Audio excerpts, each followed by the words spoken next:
Bennett, it's great to meet you, man. What's up? Hey, it's nice to meet you too. Thanks for inviting me to join you today. Yeah, you bet. I really enjoyed the album.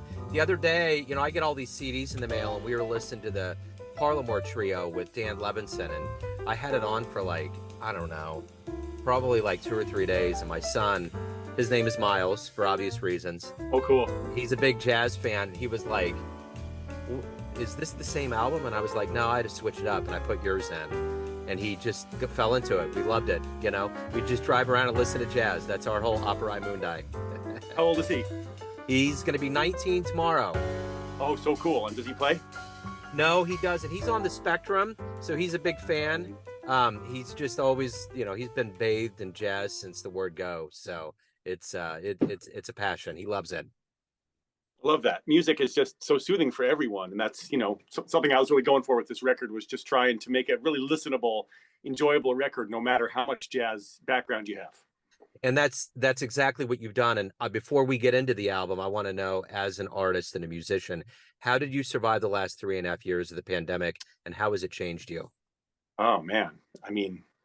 The hardest thing about it, I realized as we came out of it, there were so many hard things for everybody, right? Universally, it was just the challenge of not being social was hard, but music for me is such a social activity. Yeah. I'm in my recording studio at home now where we made the record.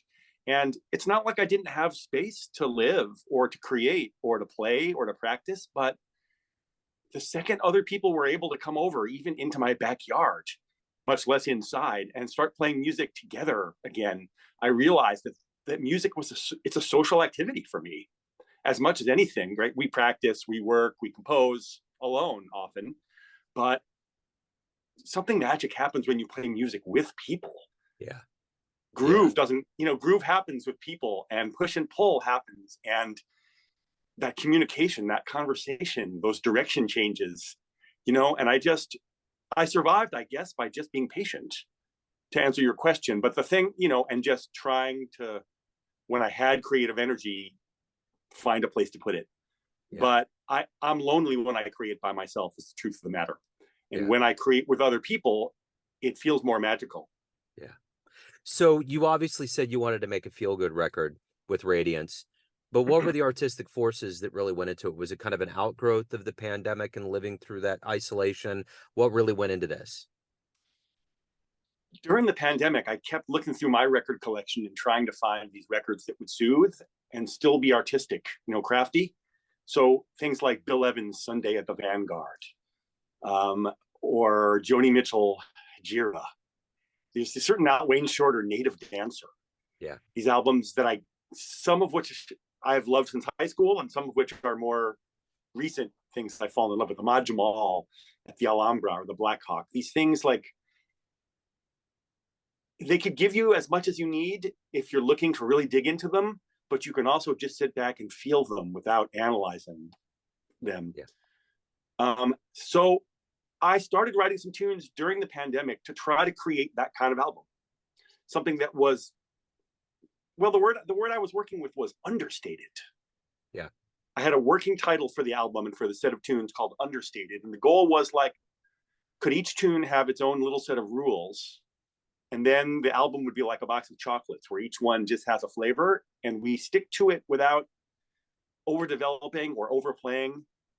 And many of the tunes were written to try to be as essential and as spare as they could be, to leave room for creativity to happen. But the goal was to sort of, as one of my old records was called, undo the music, to not do it, just to let it blossom. And so fast forward, right, to summer of 2022, when people are getting back together and the guys and I are starting to rehearse songs. And I can't tell you how good it felt to play music with people, and how fresh, to be back in the studio on my Steinway, not on my synthesizer in the backyard, and playing the new songs with my favorite collaborators. We tried to be understated, but the music didn't want to always be understated. And I listened back and I was like, well, were we understated enough? Did we follow our goals? And rather than change the rules, I just decided, let the music blossom to be what it wants to be. Yeah. I hope we didn't overplay, but what we changed the name from Understated to Radiance because that's what the music wanted to be. Yeah. Well, and that's how I approach jazz. Jazz has always been a feeling to me. I don't ever try to analyze and pick it apart. I don't know that I'm a really good reviewer of albums more than I just go with a cerebral approach, a very visceral way of looking at it. And that's a great way that you described it, because that's the way I want to feel. Like all of those albums you mentioned, those are like on the top of my list to put on if I'm just like, I just want to feel it. I want to get into it. And I mean, and then there's others where it's more avant and more art house, and there's a different feel. You feel the envelope getting pushed, but at the end of the day, I like that warm analog fluid to go through my bones, and that's what makes sense. Are you a musician or just a I radio guy? Of all of the things that I've done, I've been, I do visual arts and write and do all kinds of things. I want music to be a mystery. I want to observe it from afar. And I can play the drums a little bit, but I've tried to dabble in doing instruments, but I'm like, I want that to remain a mystery in my life. I want to just observe and appreciate it. Love that. I've been reading Rick Rubin's new book, The Act of Creativity, I think it's called. Yeah. And he talks about how everybody is a creator. Everybody is an artist, how we live our life, whether we realize it or not. Yeah. So whatever medium you choose to express yourself in, whether it's just, as he says, finding a new way home through traffic, or whether it's music or visual arts, right? We're all making choices and improvising all the time in our lives. Absolutely. And it's great to want to keep some mystery in there. Yeah. And similarly, like I'm looking for that moment in the music when the magic just happens. Yeah. When we're flying and not thinking. Mm-hmm. And if the music is really hard, you can get there, right? If you practice enough, if you rehearse enough, if you tour enough. But there's something about playing easy music, for lack of a better word, that allows people to find the zone. Yeah. And that to me is where the magic is. And especially on a recording, right? Like it's great to be in a room of people that are playing free on the highest level, right? But you maybe don't want to hear that over and over as a record. You want to experience it with them. Sorry. Whereas a record, is something that it could be around a lot longer than me. And you want people to keep coming back to it and find solace or love or soul in that, And so if I'm lucky, that's what happened. And if not, well, you make the next record. Yeah, that's it. Exactly. So how did this journey begin for you? How did you get into the music and more specifically jazz? I grew up in Albuquerque, New Mexico, which did not feel like a hotbed of jazz in the 70s and early 80s. But my parents loved classical music and had Beatles records and Manilow and Streisand and James Taylor and a lot of that kind of soft rock. And the radio was always on, so I heard all kinds of other stuff growing up. But it wasn't until I got to middle school and had a band director who said, "Oh, you can play some piano. Have you ever played jazz?" And I said, "Oh, I hate jazz. I knew nothing about jazz. We didn't have any jazz records in my house." And he said, "Oh, are you sure? If you want to play in the band program here, you're going to have to learn some jazz. And you're also going to have to learn a wind instrument." So he got me a clarinet and said, take some lessons over the summer before 7th grade. And we'll see you in the fall. And this man, who is named Ken Adkins, I'm still in touch with him. He's back in Albuquerque after some years in Seattle. He just nurtured a bunch of us by following our lead and giving us records, teaching us songs, playing with us during his free periods. And he just slowly showed me the music and let me develop my own kind of love of jazz on my own terms, with his experience. So by the 9th or 10th grade, I was able to really play some jazz, and my best friend played bass, and we had a drummer friend and a guitarist friend and a saxophonist friend. So all through school, we had a band, and we had this guy who would say, "Oh, why don't you guys learn this song?" Or, "Here, take this Keith Jarrett record or this Miles Davis record home for the weekend and see what you think of it." And it just came together for me. Yeah. Just fell in love with it. So what was the first live jazz show you ever saw that blew you away? Oh, I don't know about the first. We did have access to some good music in Albuquerque. I remember seeing Joe Henderson's quartet once, with Herbie Lewis and George Cables, and it might have even been Philly Joe Jones. It was early enough in the 80s. That was a great one. Also, Andrew Hill played solo piano in Albuquerque at one point, and that was amazing. We went and saw Pat Metheny a lot in the 80s. He and the guys were really on the road in that van doing the work. And Yeah. I've always loved Pat Metheny. An older friend of mine in high school tipped me to Bright Size Life and the first Pat Metheny group record. So we saw them a lot. But I also went to a lot of reggae shows and some blues shows and some rock shows. And, you know, luckily Albuquerque was and still is a pretty good music town. So right before the pandemic started in January 2020, I moved to the hometown of Pat Metheny in Lee Summit, Missouri. Yeah. So Lee Summit. I had to look up where that is. You're in the suburbs of Kansas City? yeah, Cool. yeah. That's a great So music town, right? A yeah. music town with a lot of tradition and with a really unique eighth note, as I like to say. Well, you know, Bobby Watson headed up the program at the University of Missouri, Kansas City, and pulled a lot of people in. And Kansas City used to be a springboard to go to New York and other big cities, and now people are coming here. So the tide has kind of turned, and it's turned. And it doesn't hurt that you got a good sport culture and you have all kinds of things. We're getting the World Cup, and there's all these things that kind of add to it. So it's become kind of a destination, and there's just music all the time. So it's a good thing. I was trying to figure out, and I should know my jazz history better, but I imagine your listeners will also appreciate this. Why was Kansas City such an important place for the big bands in the 30s? Is it on Route 66? It's not.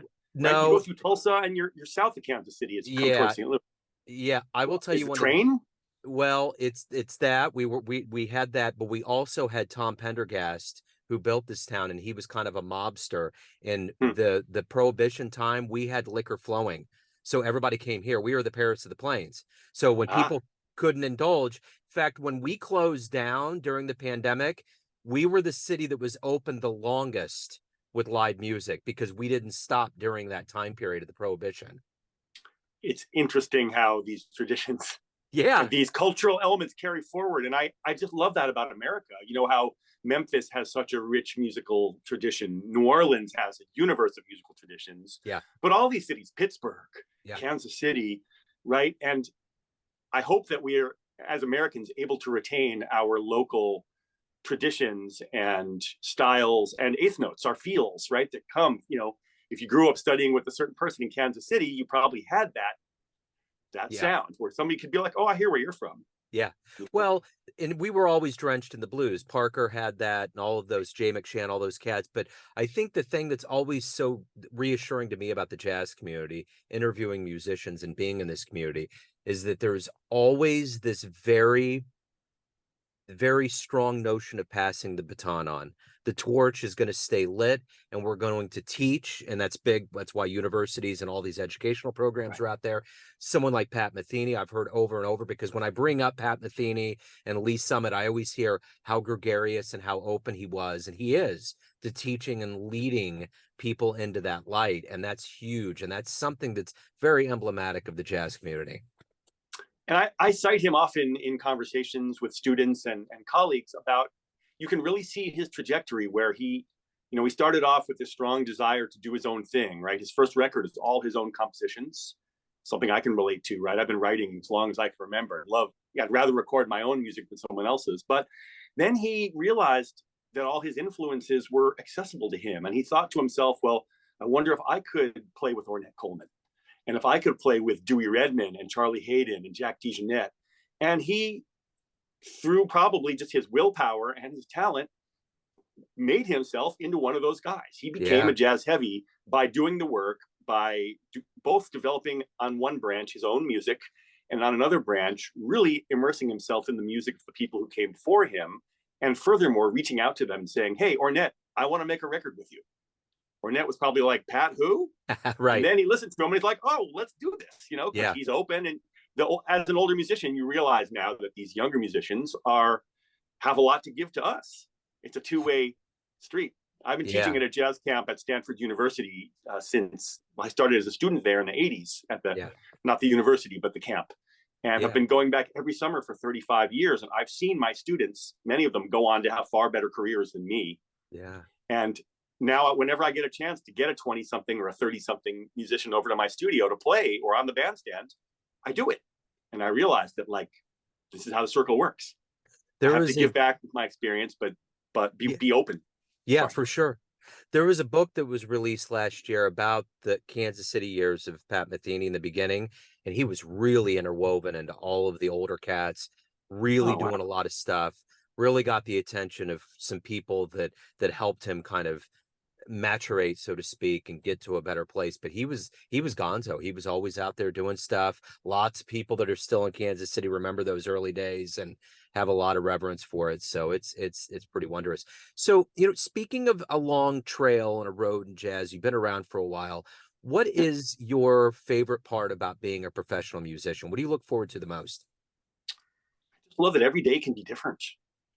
That I'm called upon every day to use my creativity and my skills, my background, my experience, my passion to try to help make the world a more beautiful place in a different way every day. I run a studio from my house, and I produce a lot of younger artists. I play a lot of different styles of music, and I'm sort of forced to do all the different things that I choose to do to be a creative professional. I've decided that I want to play music and create music for a living, and it's not so easy as just doing one thing for me. I'm not Taylor Swift just with this huge business on the road putting on my show night after night. I just played 3 shows in New Mexico, and it was great to get to do the same thing 3 days in a row, but most days are different, and I love that it's every day I have to get up and just figure it out. Yeah. So at the end of the day, why do you love jazz? Because it just feels so great. Swing feels so great to play. You can't, if you don't understand that feeling, or you don't feel, if it doesn't feel great to you, it's probably not your thing as a listener, right? But like, to me, this uniquely American time field, when you're playing it, when you're listening to it, it's so full of energy and so joyous, and so it's inspiring, it's inciting. It makes me want to be a part of it. I mean, jazz is just, for me, it's a huge tent, and I don't like that conversation. What is it, jazz, or isn't it jazz, or what is jazz? Yeah. I'm a big tent guy of like, bring in whatever influences you want, and once you synthesize it and start improvising, I think it was Duke Ellington said, right, you'll know it when you hear it. Yeah, absolutely. But I love it for how it feels, and for how it allows people to be themselves in a social context. So everyone out there has a perception of you: family, friends, fans, students, but you ultimately run the show. What's your perception of you? Who do you think you are? It's funny. This Rick Rubin book says, in the end, you have to just let your art go. And it doesn't matter who you think you are or what you put into it. Everyone's going to just see you the way they see you, and think of your art the way they think of it. So the question of what do I think of me is such an interesting one. I have a joke that's like, middle-class Jewish kid from Albuquerque releases another good jazz album. That's every press release is that. So I guess that's what I think of myself. Like, I'm a guy from an intellectual Jewish family who was raised to believe I could do whatever I want with my life, and given that real privilege to try to go out and do it, and have the support to get the education, and to make the mistakes, and to, not go out and make an unbelievably large amount of money. And somehow I'm able to be here in New York, sustaining myself for almost 25 years, just as a creative professional. So that's how I see myself, as somebody who, a team player who, when you're with me, hopefully the music is better, hopefully the conversation is better. I just try to, bring the good feeling to whatever I do. It's interesting. It kind of like separating the yoke from the, just separating the art from the person. I just read the biography on Van Halen from the manager's perspective. Oh, wow. I heard that's a good book. I read the interview in K-Pop with the engineer who was involved with that. Yeah. You're talking about the Ted Templeman book? Well, no, this is Noel Monk. He was the manager for them from the very beginning. Wow. And he had a very keen insight, and he really followed and coddled them all the way to the end. And I think about it, and like, I've always been a fan of their music, but I really now, after reading this, have to separate it, because the things that I've heard about them and how they did him and other things, I have to really try to separate that egg, because I have to keep that music intact. But I also know that they were rock and roll people in a day where there wasn't cancel culture or accountability, and they did all kinds of things. So it's interesting how a lot of those biographies are coming out about these bands in that era of the 70s and 80s, that there was no accountability, and there were so many things that were under the rug's like to the sky. So yeah, and it's a really interesting and really difficult conversation about a lot of people. Yeah, from Michael Jackson to Louis C.K. to going back to artists hundreds of years ago. Yeah. And, for my wife, it comes down to like, are they still alive, or did we live in the time that they lived? And if they did reprehensible things during my lifetime, she says it's very hard for her to forgive them for that. Right. I can forgive Michael Jackson, and I think that it's his incredibly difficult childhood made him who he is and made his music what it is. And I don't admire that about him, but the music is so unstoppable. Yeah. And the talent is so unstoppable that I guess I just overlook it. But boy, it's hard sometimes, right? It really is. And I didn't know that about Van Halen, but I'm not surprised. And, I have a 6th grade memory of getting in a car with a 12th grader who was driving us to school, and he had Unchained, first tune from Fair Warning on, or maybe Mean Streets, his first tune. Anyway, whatever it is. And it was just, I think I cried. It was so loud. I was not ready for hard rock. And, I've come to love that album now. Yeah. It sort of symbolizes the kind of journey we make, but maybe I'm better off not knowing what went into the sausage. Yeah, that's the thing too. That's where I have to be very careful about it. I mean, it's not that egregious, but it's enough where you're like, man alive, we put these people that turn into rock stars on pedestals, and at the end of the day, they're just a bunch of kids that are unchained with a lot of money and a lot of drugs and a lot of access to girls, and it just turns into chaos, so maybe it's better just to learn about how they made the art than what kind of people they were. Reading this interview with their longtime studio engineer, who just talked about them like kids on a first name basis and what they were like on that first record. And it was fascinating, but that was not, it was personal, but it wasn't not about the music. Yeah. Ted would have an interesting perspective because when they were in their beginnings, they were just a bunch of kids, and all of them are. They're just all wet behind the ears. They don't know what they're doing. And then of course the recording business is really hardcore, and it really sharpens the knife quick. And imagine growing up with that level of success. Yeah. Changes like Michael Jackson, right? Never really had a childhood like we would think of it. So it's just, Yeah, he got crystallized in that notion. So Radiance is a wonderful new album. Where's the best place to pick it up? Learn about any live shows, anything that you're doing? Where can anybody go? Thank you for asking. BennettPaster.com. That's BennettPaster.com is a good place to keep track of upcoming shows and news and a lot of stories behind the music there. I've been slowly putting up.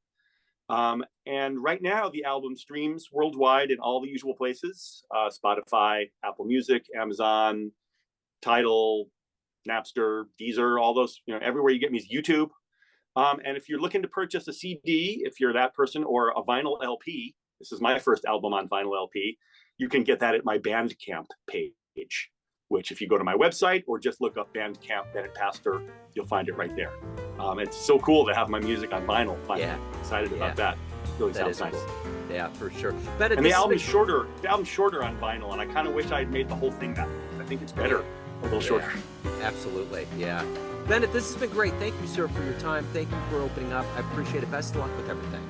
Thanks for your support, Joe. It was great to meet you, and I hope that if I'm in Kansas City at some point, we'll get a chance to hang out. That'd be great, man. And before you go...